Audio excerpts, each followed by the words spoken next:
여러분, 우리가 더 오래 살게 된 이유가 그냥 의학이 발전해서가 아니라 우리한테 어떤 특별한 임무가 주어졌기 때문이라면 어떨까요? 오늘 이 자료 분석에서는 바로 그런 운명을 위해 수명이 30년이나 더 늘어났다는 한 세대에 대한 한국의 아주 독특한 관점을 한번 들여다보겠습니다.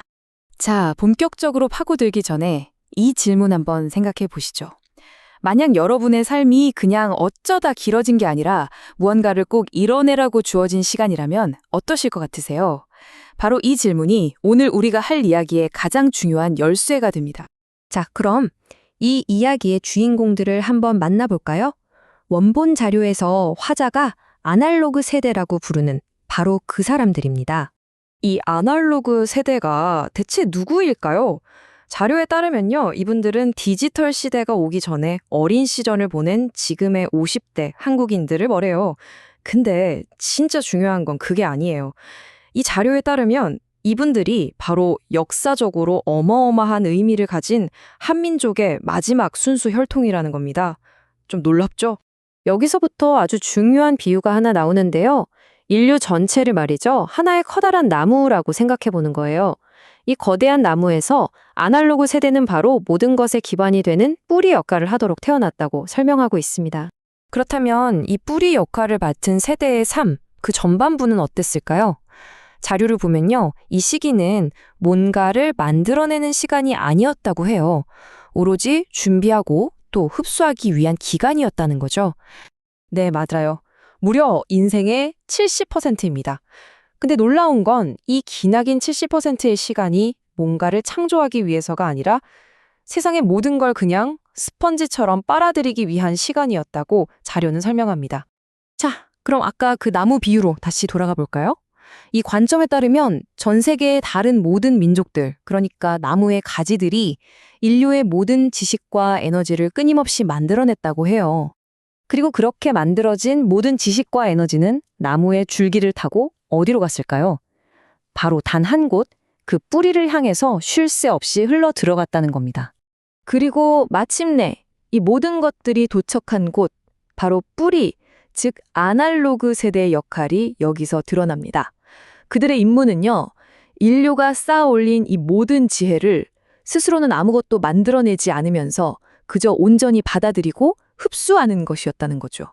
자, 이렇게 흡수만 하던 이 세대의 삶에 드디어 결정적인 순간이 찾아옵니다. 바로 이들의 존재 이유가 완전히 뒤바뀌는 전환점 말이죠.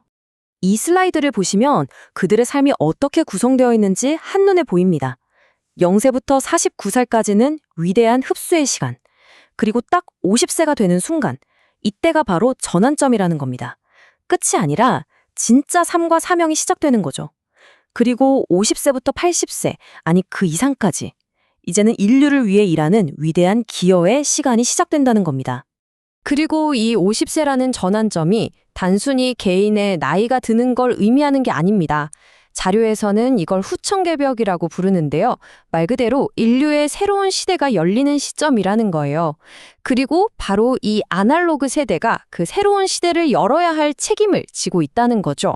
좋아요. 그럼 이제 남은 인생의 30% 동안 이 세대가 해야 하는 구체적인 사명은 대체 뭘까요? 혹시 이 문구 기억나시는 분 계신가요?